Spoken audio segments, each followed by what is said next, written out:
What is up, guys, and welcome to the Meeple Minded podcast, the podcast where we talk all things tabletop gaming. My name is Jason. And I'm James. How are you doing this week, James? Yeah. Yeah? It's Christmas run up. Yeah, it's officially December, James. Yes, it is. This is our first episode of December, and it is not the episode that we were planning on doing for the first week of December. No, it wasn't. No, it wasn't. No, it wasn't. No, that episode will be coming, but it's now going to be delayed by a week because, well, with what we're going to talk about today, I wanted to get it out of the way because, yeah. Just yeah. You've seen the title, you know what we're going to be talking about. But before we get to that, before we get to the negative, total impartialness, we're going to talk about the game that we played or that we reviewed this time last year, James. Now, I know that you don't know what this is because I didn't tell you because I only looked, 30 seconds ago? Yes, dear listeners, that would be because Jason looked it up just before he had pushed the record button and hasn't yet shared it. I have not. So, James, the game that we played this time last year and we reviewed this time last year, we had a guest on to talk about it as well, which was the Ant-Man from the MTVB podcast, which, ironically, I'm actually going to be on recording a show with him after we've done this recording. Yep. So we're on a bit of a timescale as it is. But yes, we talked about Marvel United. Ooh. Now, because I don't own this game, I know we haven't played it, I think, more than one more time since. Yep. How do you feel about the game now? I still feel the same way as in the episode. I thought it was a good game. Yeah. Would you want to play it again? Like, for example, if I got a copy, would you play it? I would play it, but I haven't had the itch to play it. No, I haven't missed it. No. Which is strange, because again, I was the same as you. I really, really enjoyed that game. I liked the theme. I'm still love-hate with the chibi miniatures and stuff like that. But yeah, I haven't missed it. No, I haven't. But I don't know if that's just because there have just been other things, spoilers for what's coming. Oh, yeah. Yeah, especially. And, there's always just been other things that have just been like, ooh. Yeah. And I think it's kind of, we're going to be doing a sum up of 2022 in a few weeks anyway, but I think it's kind of a real reflection of the return to form this year because there's been so many new games coming out. Yep. And all of them have been, well, not all of them, but there's been a lot of good ones. Yeah, I don't think it's necessarily something to say about Marvel United in itself. I mean, there are plenty of games that we've raved about on here this year that I haven't gone back to and missed because there has literally been a sheer amount of games that new, shiny. I mean, it probably doesn't help that I force you to play whatever games I want to get off the shelf of shame or the shelf of opportunity. Indeed, but last year, even when we were doing that, there were, you're looking at the shelf and going, we need to play that again. We need to play that again. I haven't experienced that so much this year. And I think, like you said, it's because it's returned to form. There's been a lot of new releases and, upcoming new releases as well. Of course. And obviously, with following the lockdowns, a load of my Kickstarters have started to appear. And of course, that's new game stuff as well. And there's just been a constant stream of, new and shiny. Definitely. It's just sort of like, you're sort of consciously aware that the other ones are sitting on the shelf and you're like, yeah, but no. Yeah, new and shiny. It's a bit of a disease, really, is new and shiny. Yeah, but it's a lovely disease. It's a disease that you want. Yeah, but yeah. Anyway, back to the topic there, James. Marvel United. Would you play it again? Yes. Are you still happy with it? Yes. Excellent. Me too. That's that. Pleasantries over, James. I guess it's kind of a topical discussion. Yep. I know we did a topical last week, but damn it, this came out afterwards and I want to talk about it. So shall we crack on with it? Let's do it. Let's do it.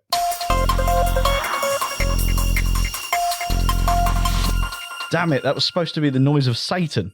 Oh, well, close enough. So, James, what are we talking about today? It is the happiest time of the year, James, and... It's not bonus day, what are you talking about? Well, but yes, as I said, James, it is the happiest time of the year, and our good friends at Games Workshop are stepping up to the occasion. A few days ago, it emerged that Games Workshop, in the midst of this global cost of living crisis for their customers, would not be increasing the prices to the consumer. That's great news, right? Does somebody want to phone up Games Workshop and see if they're feeling all right? I know.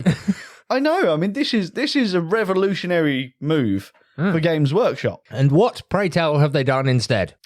How do you know they are going to do something instead, James? I guess the fact that I want to talk about it. And that you're unhappy and it's Games Workshop. Very true. So the next question is obviously, does that mean that Games Workshop have finally realised or are realising that the markup on their product is enough? Because we all know the markup on those products is horrific. No, it doesn't. In a time where Games Workshop have the ability to kind of weather the storm of the fact that they are, I'll hold my hands up, they are facing increased costs with materials and such, they have enough profit built into their product that they could weather that storm. But what they are doing instead, James, is they have sent out an email to all independent stockists saying that they are going to be increasing the cost of buying in Games Workshop products by 6%, or just under 6%, but not adjusting the RRP to the consumer.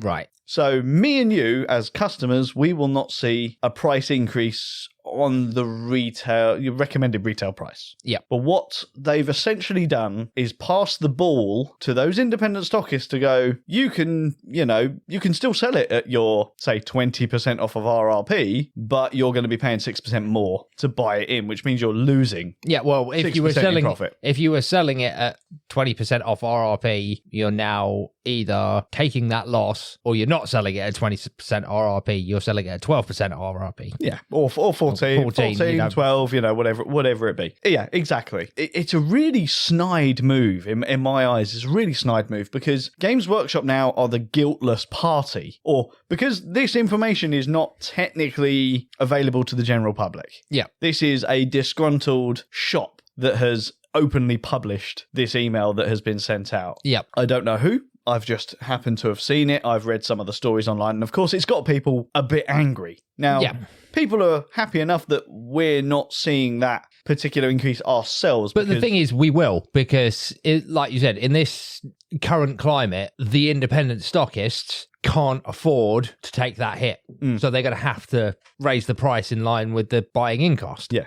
And that... you've just summed up exactly why I wanted to talk about it, James, because further on from the episode that we recorded and came out, I think it was either a couple of weeks ago or last week, where we mentioned that our friendly local gaming store had seemingly shut up shop with there was no real announcement as to why or whether it was gone forever. We have now had confirmation that they have indeed shut up shop. They are no more, which is very, very sad. Yep. And it's not the only one in this area. We've had 2 in our local area that have gone in the last 2 months. Yep. And that's not limited to this area. All up and down the country, these small gaming stores, independent stockists, are shutting up shop because they just can't afford to run. And something like this, now 6% doesn't sound a lot, but that's devastating to such a small business. Yeah. Now, I'm not going to give exact figures because it's not really my place, but I know roughly what these stores were buying in the products for, percentage-wise of the retail.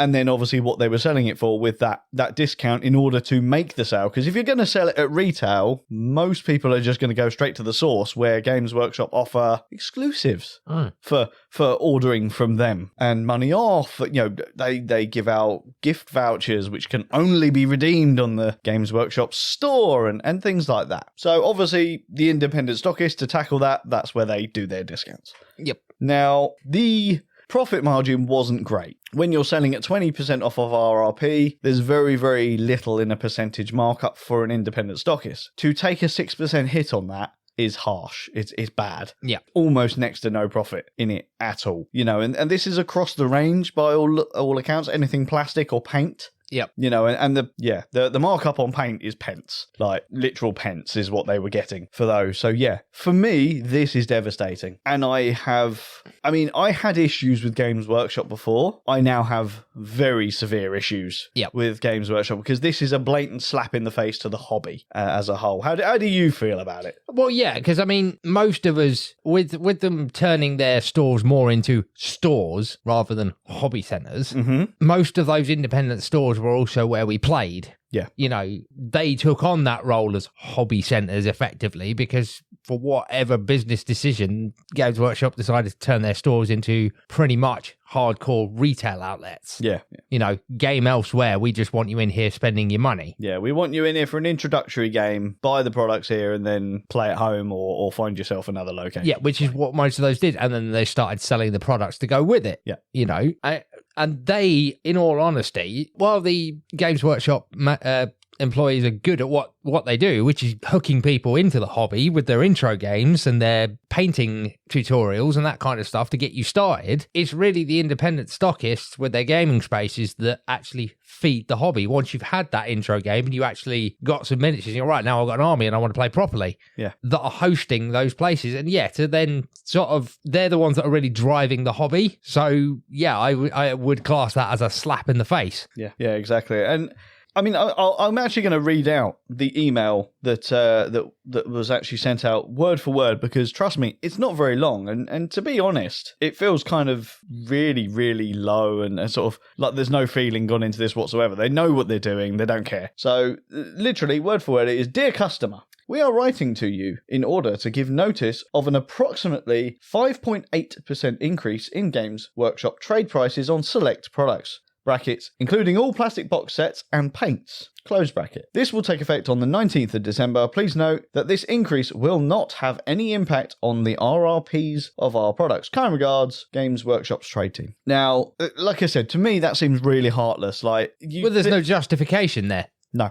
There's no justification, no explanation as to why they might be doing this. And the key thing for me is there's no offer of support there. You know, if you have any queries, please contact us. If you know, all of that kind of jazz that you would expect to see on a, we care about our retail partners. Yeah. Partners, James. Yeah. I don't feel like that's a partnership at all. No. You know, that's a cold, heartless boss sending an email to a number. You know, he doesn't care. He doesn't know who that person is. Yeah. Now, I'm trying so very, very hard to try and give Games Workshop a little bit of my benefit of the doubt here. But my first question is this a wise move on their part? Because 55% of their sales actually come from independent stockists. Yeah. So, I mean, surely, how does that affect them? It's like, well, if you've just annoyed 55% of your customers, that would be a lot of money that they're going to lose, right? Yeah, I think it's, you know, as much as a consumer, their price is great on me sometimes. You know, I'm a glutton for punishment, as let's be honest, from talking to the small Warhammer collection that we have of people, it's like we all are. It's like, yeah, we'll moan about it to the end of the earth, but we'll still buy the products. Yeah. Pissing off a retailer is a little bit different, because at the end of the day, if you drive them out of business, well, it doesn't matter how they feel about it. They're not buying from you anymore. Yeah. This is where I start to ask the questions like, is this because Games Workshop just doesn't care anymore? Do Games Workshop not care that those stores are either going to drive themselves out of business trying to be competitive, or don't they care that basically they'll stop selling their products? Yeah, because I mean, when you told me about this, I thought about this, and it's just sort of like, well, it's not so much. If there's a Warhammer or Games Workshop store in the area, okay, there's an alternative there, and yes, there's the internet. But if there isn't, and there are large parts where there isn't a Games Workshop reasonably close by, then what are all those people who have just got into the hobby going to do? Yeah, exactly. And this was the first point that I sort of sat and thought, this is definitely a mark against the whole Games Workshop just doesn't care. Because we know, having been involved around Games Workshop's sphere in the past, we've never been directly employed by Games Workshop, but we know a lot of the behind goings on for various reasons. We know their whole mindset of once you're in, you're in. You know, and once you've bought that product and once you know you like that product, they've got you. The hook is on. And if you lost your ability to walk to your friendly local game store to buy that product, does that mean that you would stop buying that product altogether? A cursory chat last night at the game club revealed that the answer to that was a unanimous no. They would switch to going to our Warhammer store. And if that disappeared, they would still shop online with Games Workshop. The thing is, I said this to you at the club, and I know there's what I'm about to say, there was a mixed bag of it on the morality and the ethics of it all. But 5 years ago, I might have agreed with that stand. It's like, look, people will get their fix. They'll just go back to the source, basically. It was nice. It was nice having that slightly cheaper price, but, ultimately, I'll just get my fix from the source. And to quote the meme, in this day and age, I don't think that will happen at all. To quote the meme, I think 3D printers will go brrr. I think, to be honest, I think the answer to it would be split. I think a lot of people would stick with Games Workshop. They don't want to take on the next hobby of having to buy a 3D printer, learn how to use it, do all the maintenance of it. It's not just that may well be different. I mean, give it 5 years, I think that will be different because they are more plug and play. As you well know, there are plenty of places you don't have to have a 3D printer for the 3D printer to go brr. Yeah. There are plenty of people online who are happily selling their miniatures that they print and that they upload files for. And it's, especially if Games Workshop is going to continue with its, frankly, questionable business models, it's only going to push more people into well, I don't care if you lose money. Yeah. I've got a rule set. Yeah. All I need is the miniatures. Oh, and look. Yeah, exactly. I mean, that's bullet point 1, James. We're not even off bullet point 1, and I'm going to continue with bullet point 1, actually, because, as I said, Games Workshop have seldom sold to independent stockists in order to ensure their survival over the previous years. They've never been happy about someone else selling their products because they would far rather you, James, go to them and give you all of the money at the full RRP, knowing full well that it's, let's say, a box of Space Marines. It's, to my knowledge, a box of Space Marines is now bordering the £30 mark. I mean, it depends which box of Space Marines you happen to be talking about, Jason. Well, yeah, exactly. I'm just talking about box standard Space Marines. Yeah, I mean, because they're the ones we know cost them pittance. Yeah, I don't even know. I've been out of it for so long, I don't even know how many you get in the box anymore. I know in the Heresy update, for example, that they doubled the amount of Marines that were in the box, and they still, he's quote unquote, are the same price. So yeah. Well, I mean, the other thing is, because this is the other thing that is worth mentioning, we're only months apart from when they actually did an RRP increase in February to 3,000 products. Yep. And it was well and above inflation. So that's another thing to take into account here is just this year, Games Workshop have already raised the prices of 3,000 products. Yep. Over and above inflation rates. And now they're doing this second increase to the independent stockists. Now, one would argue that is a very, very calculated move because they know full well after the backlash of the initial raise that if they were to do it again in the same year, I think there would be severe backlash. Yep. And how have they got around it?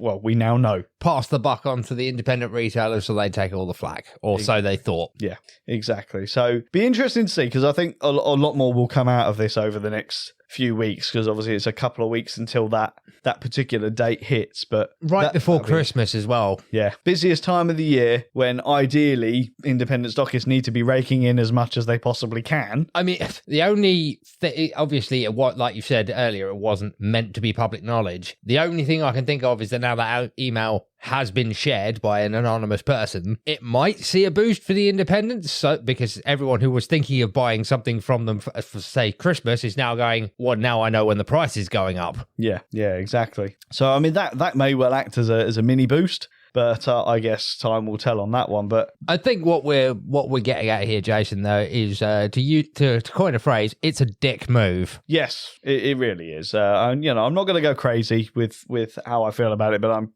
completely in agreement with you. It's a very, very dick move. It is pissing in the face of the stores that have supported them in the past. And I'll even argue it. They've even supported Games Workshop during the lockdown periods, because Games Workshop sold out of their stuff quite quickly, or so did the independent stockists. So they then put in massive orders with Games Workshop, and Games Workshop went through a huge period of growth during the lockdown periods, and yet this is the way they're repaying people. Now, the cost of their materials has gone up. I am going to reiterate that they have gone up. Their bottom line is cost them more to make, so they need to either inflate the price of their products or weather the storm until the cost of those materials comes back down. It all comes back to what you said earlier with the way that email was worded. It's like, there's no justification. There is no, look, guys, times are tough. Materials have got, we have to do this sort of thing. And like you said, there's none of this support. It's like, if you've got any queries, questions, concerns, reach out to us sort of thing, Yeah. So the real question now, James, is there are hundreds of miniature producing companies around the world. Yep. They all use very similar materials. All of their material costs are going up. They've all come out and said it. But they've also all come out and said, our prices ain't going to change. Why are Games Workshop, the arguably biggest single hobby manufacturer in the world, doing this? They don't need to do it. No. Other than the fact that they are ultimately shafting the entire hobby sector, and it's not something, they're a company that doesn't go without any kind of backlash all the time. They're constantly going after websites for using their iconography or likenesses. I would say that likenesses because it's not always a direct rip-off. It's inspired by a product. I know they've been after terrain companies recently. And this is MDF terrain, for God's sake. It looks nothing like Games Workshop terrain, yet they're going after them. They've gone after 3D printing websites and host websites, Understandable. If it is a direct rip-off of their products, they have every right to do that. But when it's an inspired by product, they like to poke the bear, I think. Which, to be honest, mate, we're delving down a rabbit hole, and I've always found that hilarious, if I'm completely honest, considering that's being generous. Extremely generous. A lot of their products are heavily inspired by other things. Yeah. There's been countless times where I've looked at a Games Workshop product and gone, well, that's a blatant rip-off of this. And it seems like they don't mind. I could literally sit here and, the entire premise of the Space Marines and their favoured battle tactic is from Starship Troopers. The Sentinel is blatantly an ATST from Star Wars. Mm-hmm. The Tyranids are Alien. Yeah. Exactly. That's 3. I mean, considering 2 of those are owned by the House of Mouse, it's like, as much as I don't want them to kill my favourite hobby, it would be definitely ironic if they suddenly turned around and went, hey. Yeah. Games Workshop really love to toe the line when it comes to copyright, providing it's not them infringing on it in, artistic ways. But yeah, I mean, James, this news was not something I wanted to talk about. And I didn't even bring it up with you for a full day after it came out and I'd read it because I was just sort of like, do you know what? No, I'm not bothered. But it bothered me. It really did bother me because I started to back up Games Workshop again. I wasn't buying their products or anything like that. But when having conversations with people, I was talking to them favourably about Games Workshop. Because I thought they changed. I genuinely thought they started listening to the audience. And then this comes out. Yep. Damn you, Games Workshop. Damn you. I'm sorry. Yeah, like you said, I'm heavily into the heresy side of things. But yeah, some of their business practices they stink, to be brutally honest. There's little words, we've talked for nearly 30 minutes now. There's little words that I can really say. I've tried my hardest to come up with some reason to why they've done this, some justifiable reason as to why they've done this, but with products with such high percentage markup, there is no justification for it. There isn't. And like you said, there isn't even any justification in the email they've sent out to the retailers. No. They've not even tried to justify it. Maybe we're wrong. Maybe there was another part to this email that we didn't see. Maybe there was an attachment that did offer all of those things. But the fact is what we've seen is seemingly a disgruntled retailer. Well, even if there was, it would be in the cover.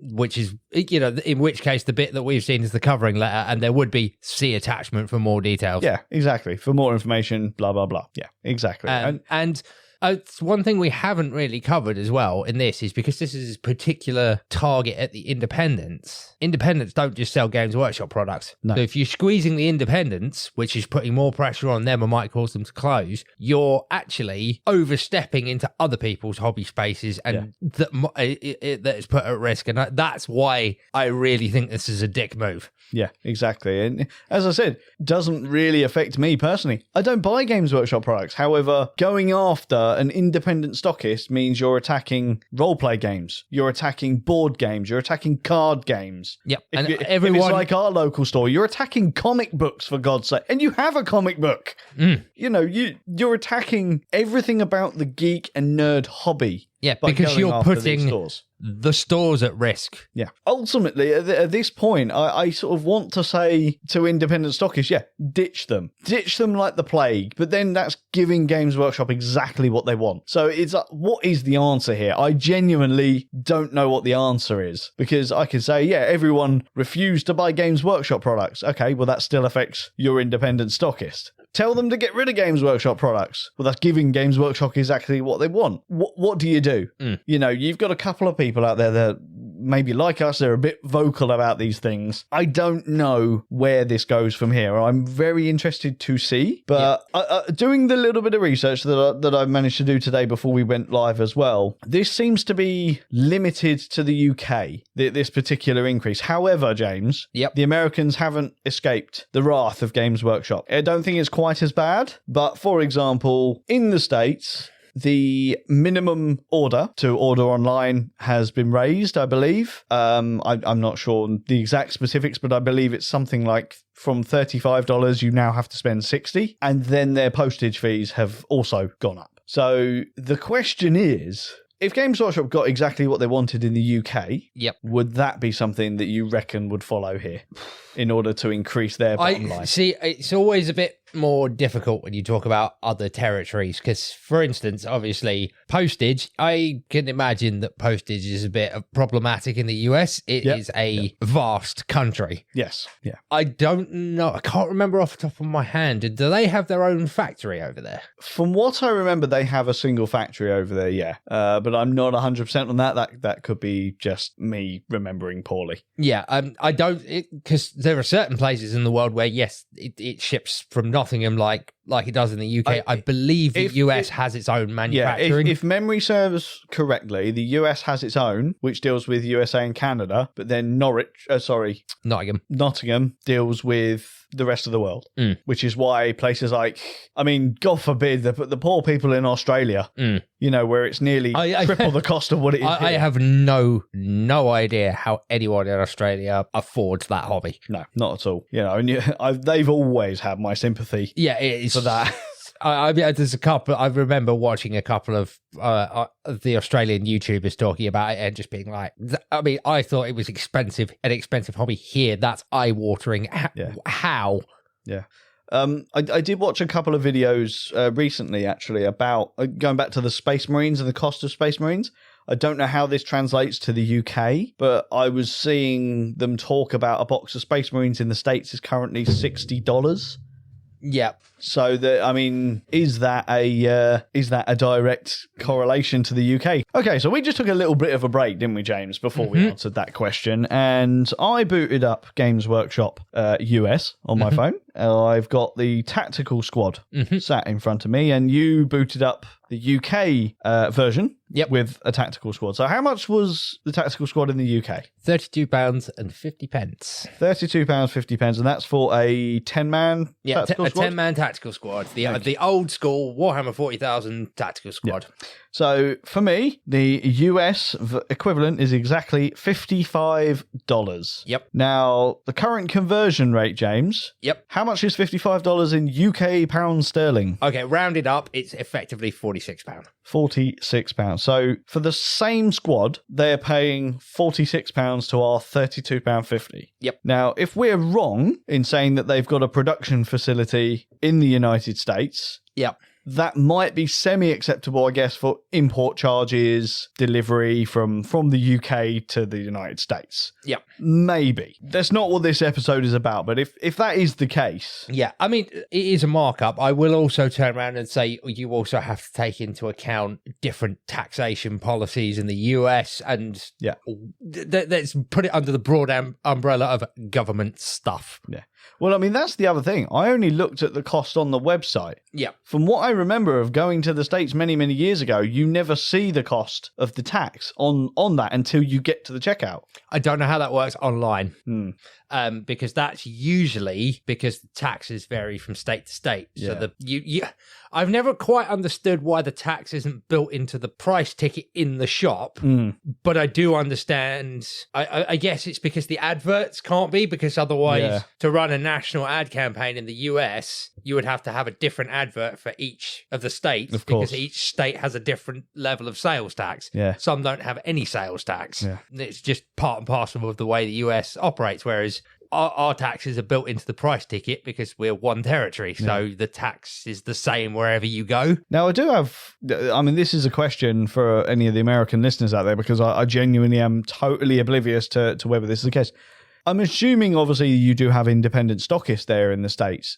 Do they stock Games Workshop? Because, again, whenever I've been to the States, I've never actually been to an independent stockist or anything like that. I've not even been to a Games Workshop in the States. But I would be interested to know whether you do indeed have independent stockists. And if that is the case, how long until what we are currently facing then happens in the States? Or has it already happened in the States under the radar? Yep. You know, I mean, that's the thing. I would say, again, I've never been to one. They've got to have independent stockists. If we have the problem of, well, there's only so many Games Workshops and you've got to fill all the gaps in between because people will only travel so far, there's got to be independent retailers that stock it. You would the amount of players in America and how big it is, they've got to have independent retailers.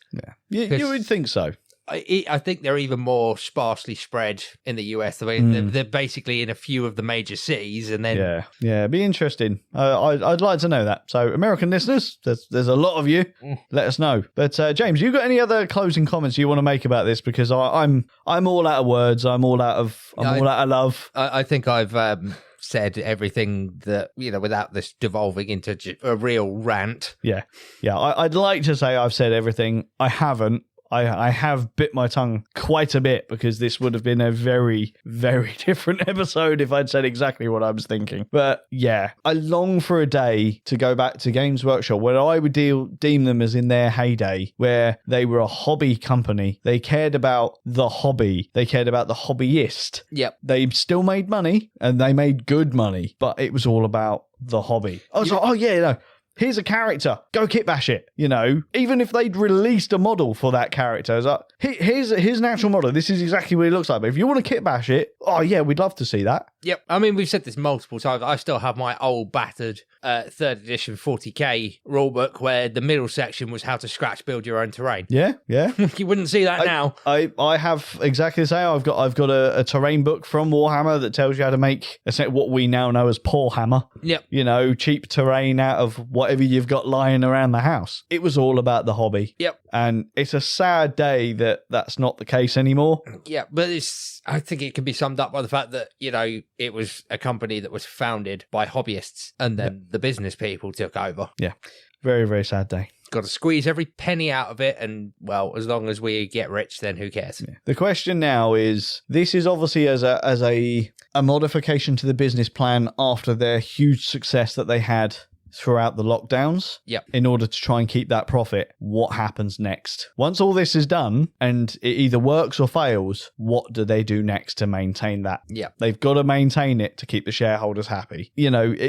There's only so far that you can push, one, the consumers, and two, the retailers. Yep. Something has to give at some point. And that's where I'm going to leave it. I am going to leave it there. I'm going to stop bashing now. We'll hand over to the man in the news shed. We'll come back and talk about what we're going to be talking about next week that we should have been talking about this week. So we will see you in a minute. I know it's December, but the decorations are not going up yet. Well, I'm not fussed that the rest of the street is getting it all decked out. I'm going to tell you exactly what my mum used to say to me. Well, she used to say, if you saw everyone jumping off a cliff, would you go and jump too? What? Hang on. I can actually see your point there. They must have a bloody good reason for jumping off a cliff. I'll have to go and rethink a lot of things now. You can be quite philosophical at times, can't you? Right, okay. We can put up a couple of strings of lights, but that's it. Don't want the shed looking like a Las Vegas strip club again. Button, please. Tap. News on the grapevine is that terraforming Mars, for all intents and purposes, may have been optioned for an on-screen adaptation. Nascent production company Cobalt Knight, which was founded by a couple of video game executives, Christopher Kaminsky and Christopher Knox, has optioned the screen rights to the game, which to date has sold over 1.5 million copies. The company is leaning towards a TV series, but is also open for a feature take on the strategy game, which sees players compete to use resources and innovative technology to make the Red Planet habitable. It hopes that the terraforming Mars narrative can highlight the game's themes, including existential tropes like class struggle, colonialism, and ecological collapse. So what do you think of them adapting terraforming Mars to the screen? Surely it'll never beat the movie classic that is Battleship, or indeed watching Matt Damon farm in his own feces in The Martian. On the German programme, Wetten das, roughly translated to You Bet That, and strongly resembling the old classic game show You Bet, which aired between 1989 and 1998 here in the UK, a lifelong gamer, Holger Seinbenich, is challenged to defend his claim that he can identify Spiel des Jahres winners solely by listening to the components being poured out, with the challenge being to identify 4 out of 5 games to win the bet. With the aid of Robbie Williams no less, yes, you heard that right, Robbie Williams, picking games out of the 40 plus games on display in the studio, each game was poured out onto an acrylic tray before blindfolded Holger contemplated what he had heard and gave his answer. Astonishingly enough, he completed the challenge by identifying the first 4 games correctly, not even needing the 5th, which were 2011's Game of the Year Quirkle, 1981 game Focus, 1993 game Bluff. Bluff proved a little bit more difficult and needed a second copy of the game to be emptied out before guessing correctly, but then went on to complete the challenge with the 2016 game Codenames. The video is available to watch online, which I'll try and remember to put a link to up on the socials. Master designer Paolo Mori and publisher Cosmos have finally announced an English version of Rustling Leaves. The title, originally released in Germany back in 2020 as a roll and write game, played out over 4 seasons. The sheet for Rustling Leaves is a 10x10 square grid of various animals and plants. Each turn, one player rolls the custom dice, which range in value from 1 to 4. Then everyone marks off an area of their sheet whose length and width are equal to the die rolls, and scores all of one object type within that defined space. The bottom of each sheet defines how the different symbols score. Players continue until they voluntarily stop, having earned as many points as they can. Playing on may induce a bust. This occurs when a player is unable to outline an unused area on the sheet according to the dice and then incurs penalties. Rustling Leaves is available for purchase now. Telecraft is a new title jointly published by small game aficionados Oink Games and GeoGames/Engaging Toys, using their GeoFix Minis line of snap-together geometric frames. In Telecraft, one player studies a picture of a shape that needs to be assembled from a set of snap-together squares, triangles, pentagrams and hexagons. They then have only 1 minute to verbally explain what to do. Then everyone else has to assemble the structure on the card. Once one person finishes, they cover their creation with a cloth, so no peeking at other players' constructions. Players not only gain points for assembling well, but indeed for explaining well too. Atomic Mass Games dropped another preview of what's coming in 2023 for Marvel Crisis Protocol line. This time around, another Spidey foe enters the fray with a massive rhino storming out onto the streets to cause havoc for Spider-Man and his companions. This miniature represents the classic rhino that a lot of folks will be familiar with from the 90s cartoon, ticking all of those nostalgia boxes. With his durable second skin grafted to his body, this fellow is tough and strong and isn't going anywhere without a properly brutal right hook. The new Rhino set builds on the already impressive set of Spider foes, which sits around 8 or 9 miniatures at this time. There are a few notable absences, but I would imagine if we're getting Rhino, then we might see more familiar villains popping up in 2023, so watch this space. The next campaign, Anthology, for mega popular tabletop RPG Dungeons & Dragons might have a release date and price point courtesy of a new US Amazon holding page. Keys from the Golden Vault, originally announced during this year's Wizards of the Coast Presents showcase, was originally scheduled for Q1 of 2023. The new Amazon listing refines that date to the 21st of February and appends a $49.95 price tag to the hardcover edition, equating to a roughly £40 price tag here in the UK. Although an Amazon product listing page should in no way carry the same evidentiary weight as, say, an official blog post or pushing official artwork on their social media, these pages are often placeholders created by Amazon or other companies' anticipation of future releases. We've seen Wizards of the Coast delay books in the past, so take this with the requisite grain of salt.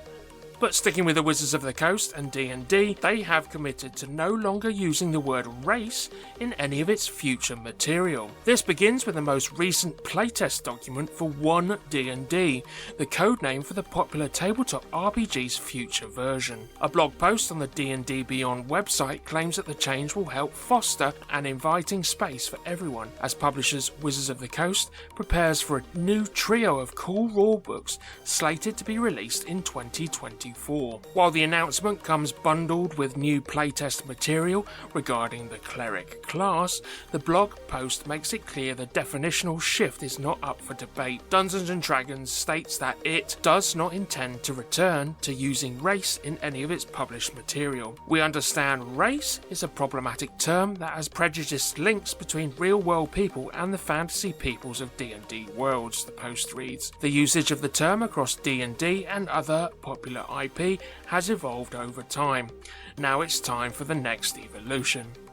And our main news story, Gloomhaven has more than just one line of new miniatures planned for its backer kit campaign in 2023. The massive board game, both in terms of physical scale and popularity, announced a tabletop RPG set in the world of Gloomhaven that will crowdfund next April. Publisher Cellar Fair dropped the announcement on Friday during PAX Unplugged 2022, saying Gloomhaven RPG will give players the tools and world-building elements needed to tell their own stories within the board game's original fantasy setting. The currently planned single source book will put a Gloom Master in the facilitator hot seat as they lead a party of adventurers through adventures that have the same sense of danger, mystery, and combat puzzles exemplified in previous dungeon crawling titles.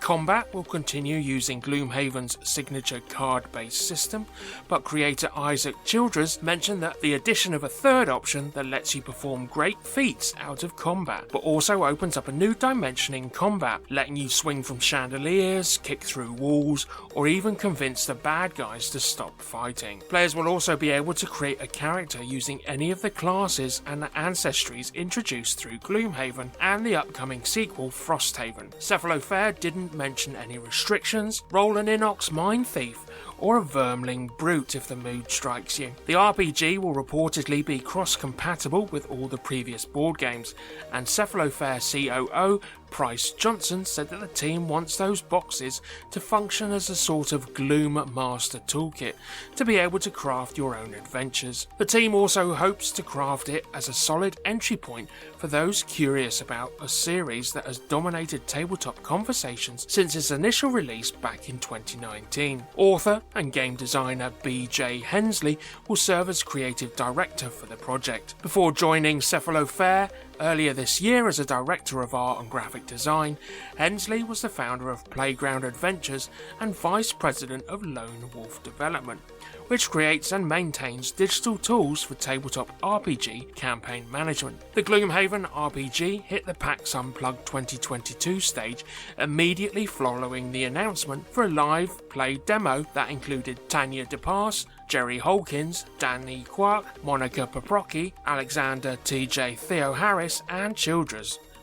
AEG hits up Kickstarter to fund its latest game from designers Mads Flo, Care Torndal and Olga Kim, as they would like to bring you Shake That City. So welcome city planners, design the best city block using patterns from the new and exciting Cube Shaker. You'll place a mix of tiles to help grow the thriving city, with the best design winning the game. Shake That City is a family, puzzly, tile-laying game for 1 to 4 players that plays in under an hour. The game is played over a series of rounds. The active player shakes the new and exciting Cube Shaker and presses its slider to reveal a 3x3 pattern of cubes. Based on the pattern revealed, they need to place the corresponding building tiles of a single colour of their choice on the player board. The building tiles correspond to roads, factories, shops, parks and of course homes. The other players then pick any building colour other than the one the active player picked. They then place the matching coloured tiles in the matching pattern on their board. Players earn points for tile placement combinations and for the completed bonus points tiles around the edge of their board. Placement follows a few simple rules. Roads want to be connected to an edge of the board. Factories need to be next to other factories and indeed roads. Homes want to be placed in clusters that are as small as possible, the smallest being a single tile, but as long as they're not next to a factory. Parks wants to be next to homes and factories. Shops score increasingly more the closer they are placed to the city centre, but if they're not placed on an edge, they will need to be adjacent to a road connected to the board's edge in order to score, because without road access, you'll have no products to sell. At Gabe's End, players earn points for tile placement combinations and for the completed bonus point tiles around the edge of the board. And apart from the £1 pledge to access the pledge manager, once the project is over, the only other pledge level gets you the retail version of the game and the Wild Nights micro expansion, which will be available separately once the game hits retails. And with the obvious unlock stretch goals and social goals, the game is going to set you back £24 or $29. Project, as I said, is over on Kickstarter right now, and it ends on Friday, December the 16th. Oh, Brian, I thought of another things parents used to say that don't make sense now. Yeah, like, you fall off that wall and break your legs, don't come running to me. Well, that's going to be a bit hard. Oh, and what about close your mouth and eat your dinner? How am I supposed to do that? Yeah, I'm sure there's plenty more. Right, say goodbye to everyone, and we'll get those lights up.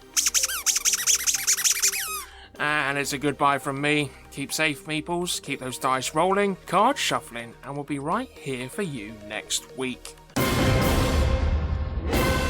Thank you very much for that, Paul, and thank you guys for joining us for this is probably our first full-blown rant episode, James. Yay. Let's hope we don't make a regular thing of this.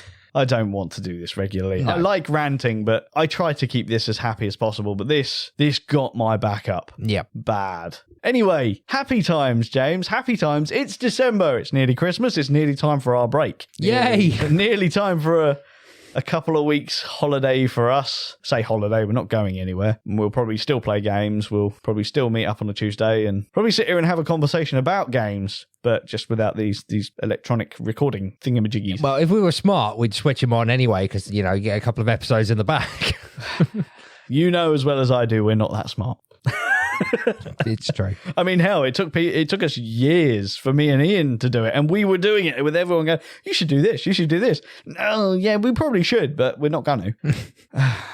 So many years of amazing conversations gone to waste. So next week, we are going to be talking about gifts for gamers that have... Gifts of people like me, James, because I deserve gifts, but I already have all the games. I have all the up-to-date games. The only 2 games that I really wanted was Heat and Starship Captains, and as of yesterday, I now have those games. Yep. So what do people buy, people like me, for birthdays, for Christmas, for, well, and just being nice? Yeah, I want to buy you a gift. That's what we're going to be talking about. So you need to go away. Well, at this point, I would like to extend my sincere thanks to Games Workshop for dropping this piece of news for us to rant at, because I'd completely forgotten about that and haven't done the research. Well, there you go. Games Workshop did something right for once. Yeah, well, they saved my bacon. For a week, James. But yes, we're going to be talking about that. So your task is to obviously go away, I want you to think of 10 things. Is this just your snide way of trying to get me to get you a Christmas gift? I've been trying for 10 years. It's never worked. I don't expect it to work. But at least this time I'll have digital evidence. But yeah, 10 things that you think gamers that have everything might want. I will also do the same. And before we go live, we will sit down, compare our lists, and we will come up with 10 things that we both agree that people should buy. Yep. And then everything else that we don't have in that list will be honorable mentions. Cool. Let's call it for the day. I've got to get around to the Ant-Mans to do another podcast, which I'm now really worried about because my voice is going. But we shall see. Till next week, I have been Jason. And I've been James. And you've been listening to the Meeple Minded podcast. Join us next week for more tabletop gaming goodness. Ta-ta and goodbye. Yeah.